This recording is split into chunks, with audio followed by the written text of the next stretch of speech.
If you're old enough to care about retro games, and especially if you played them when they were new, then you do not need me to tell you how omnipresent Michael Jordan was in the early 90s. But I'm gonna do it anyway. He was a veritably unbeatable champion on the basketball court and achieved a spectacular level of worldwide fame. He epitomized that description of a star athlete as less than a god, but more than a man. I moved to Chicago in 1991, not long before the Bulls won their first title. It was great. People couldn't get enough of the team. We're watching all these highlights set to EMF's Unbelievable. Nothing and no one on the planet was bigger than Michael Jordan. And I couldn't fully appreciate it because my favorite player was Charles Barkley. Sir Charles, the round mound of rebound. I was a fan of his playing style, and because Barkley is funny. Barkley would pick Krispy Kreme donuts for the first pick. Well, look at your fat ass, too. Don't you sit me talking about, put that dude picture back up. Do not go to commercial break. This fat Laker fan. Look at this big old, he gonna talk about me eating donuts. Look at his fat ass. Michael Jordan is many things, but he is not funny. With me being compared to him, I took offense to that. It's like Donald Duck versus Mickey Mouse. Donald, funny as a motherfucker. Mickey, not funny. He's not. Plus, Charles Barkley went one-on-one with Godzilla. Did MJ ever do that? No, but he did just about everything else. He was in movies. Well, basically just the one movie. He was in commercials. By God, was he ever. Commercials for shoes, cereal, sports drinks, underwear, fast food. And, inevitably, he was in video games. The first one I remember was Jordan vs. Bird on Nintendo. It may not look like much, but back when there weren't many options, this was considered an acceptable basketball game. I never got much out of it because a one-on-one match is more or less the same experience every time. 8-Bit Jordan also appeared in Tecmo NBA Basketball. Sometimes. There are two versions of the cartridge out there, a common one with Jordan on the roster, and a rare, expensive version which replaces him with the still awesomely talented but generically named player, Guard Bulls. So what's going on here? Essentially, Jordan flexed nuts on the Players Union and opted out of their shared licensing agreement in 1992. That meant that if you wanted to use his likeness in, say, a video game, then you had to negotiate with him separately. That's why Jordan was absent from NBA Jam. But that doesn't mean that Michael didn't appear in other games. In fact, he had his own game on Super Nintendo. It just wasn't the kind of game anyone expected. Chaos in the Windy City. It's not a basketball game. It has basketball stuff in it, but it's a platformer. With Michael Jordan. At least we know he can jump high. This title screen actually looks pretty epic, with Jordan dual-wielding elemental basketballs. A comic book-style intro delivers the story. The game's mad scientist villain, Dr. Cranium, has kidnapped the other All-Stars and summons Michael to the Field Museum. There he discovers a secret door leading to a cavernous prison, the first of several locations where he'll rescue his buddies. It's silly, but they're obviously going for a cartoonish approach. Jordan had a cartoon too, remember that? Pro Stars, with Wayne Gretzky and Bo Jackson. Talk about desperate. I suspect the All-Star charity game they're referencing was the final game to be played at the old Chicago Stadium before it was demolished in 1994. That's the night Jordan dropped 50 points on his former teammate Scottie Pippen, forever doomed to live in MJ's shadow. Plenty of pussy and cash for nasty old Scottie Pippen. As you'll see, this is not the only time Chaos in the Windy City invokes real Chicago locations and history. The presentation is pretty slick, with this colorful city map and a separate dungeon map. You've heard of Metroidvanias, but this is Michaelvania. As if to prove my point, the first enemies I encounter are bats. This is one game where it would be realistic to have rats as enemies. We've got shitloads of them in Chicago, but I never found any while playing this. Within minutes of starting the first level, you're introduced to most of the game's mechanics.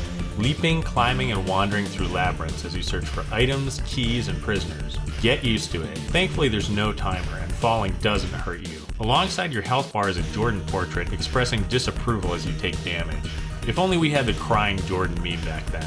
The controls take some getting used to, primarily because Michael has so many moves. B jumps, but to dunk on one of these hoops, which have various effects, you press X to slam jump. Grabbing handholds is finicky because you have to press up before you jump. The L button makes you sprint while moving either left or right. R cycles through special weapons like your fireballs and ice balls and so forth.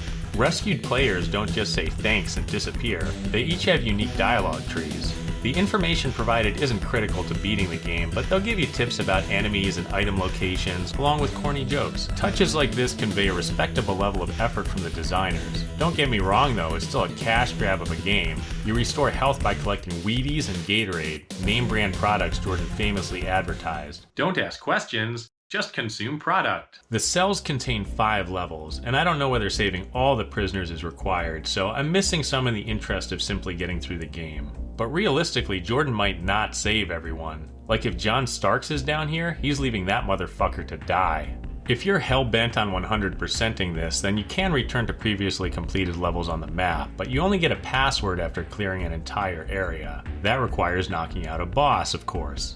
Dr. Cranium demands you join his team, or else face an invention that is more basketball than even you can handle. Doc, you have no idea how many balls I can handle. This abomination can simply be avoided while you range shots from 3-point range. Navigating between areas on the overworld map, again, not a phrase I expected to use while describing a Michael Jordan game, is handled by hopping on the L. This demonstrates some unwritten rules of portraying a real person in a video game world. You can't have him truly die, and you can't have him kill anyone. So these old-timey reporters get harmlessly knocked on their butts instead of exploding. The trains themselves look sketchy though. Even the transit system in Narc was better maintained. The laboratory is the second hub area, and as the difficulty ramps up, I'm noticing more control issues. The glaring failure is anytime you need to jump rapidly between platforms, it's not responsive enough. I also hate that whenever you grab a special weapon, it's automatically equipped, so I either waste the shit accidentally, or I'm constantly cycling back to my normal shot.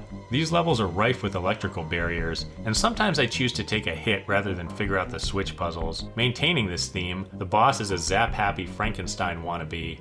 Easy enough, moving on. You need 3 card keys to access the final area of the game, and we'll find the last one here in the factory. It's located on Goose Island, another Chicago landmark you may have heard of, even though that's not where they brew the beer of the same name. This factory brews acid, and copious instant deaths along with it. Unless these are vats of green Gatorade, and it's secretly like kryptonite for Michael, he just pretends to drink it for money.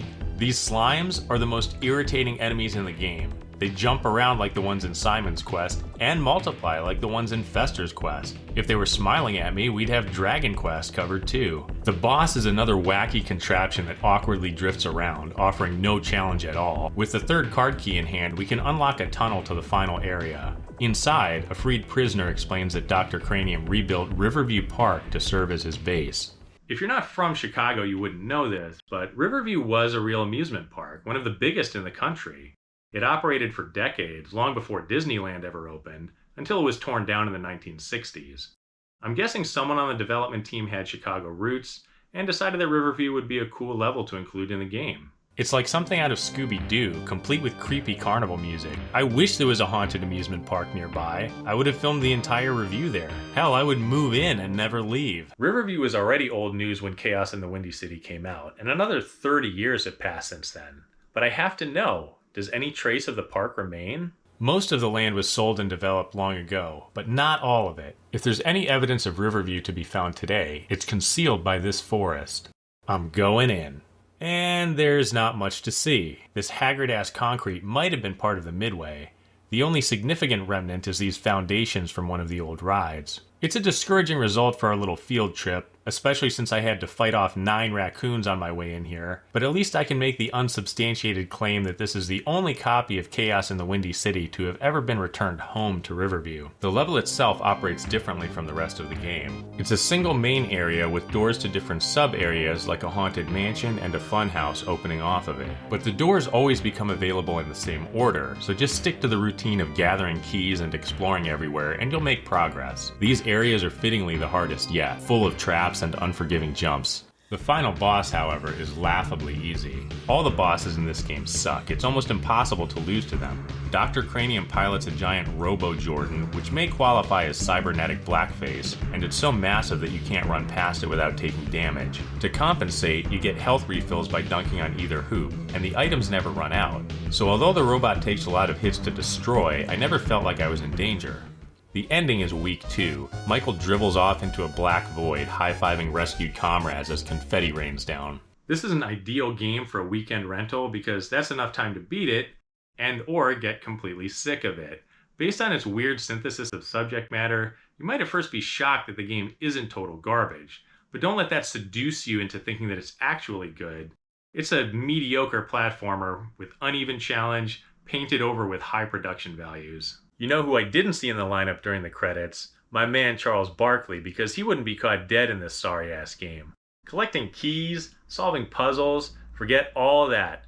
Charles knows one thing: ball, and that's why he made Shut Up and Jam for Super Nintendo. I'm not exaggerating much when I say he made it himself. Charles gets a design credit on the game, and the manual makes a big deal of him visiting the office to provide input. The result, if you couldn't already tell from its title, it was a game dripping with in-your-face 90s attitude. Sport Accolade presents the most aggressive basketball game ever created for the Sega Genesis and Super NES. The instructions announce that this is the streets, and real men don't cry foul. Can you pound the round mound? Can I what? He's a power forward, not a power bottom.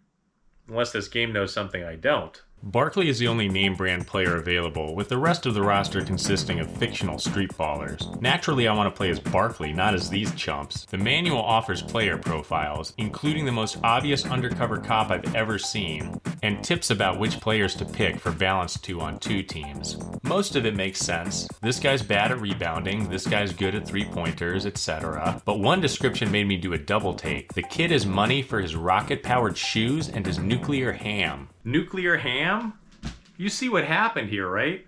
The H key is right next to the J. So someone typed nuclear ham instead of nuclear jam. Whoever proofread it thought that nuclear ham was cool new underground hip-hop lingo, and it went to print. But this is the streets. Why are we dicking around reading instructions? Let's start the undoubtedly superior gaming experience, direct from the mind of genius designer Charles Barkley.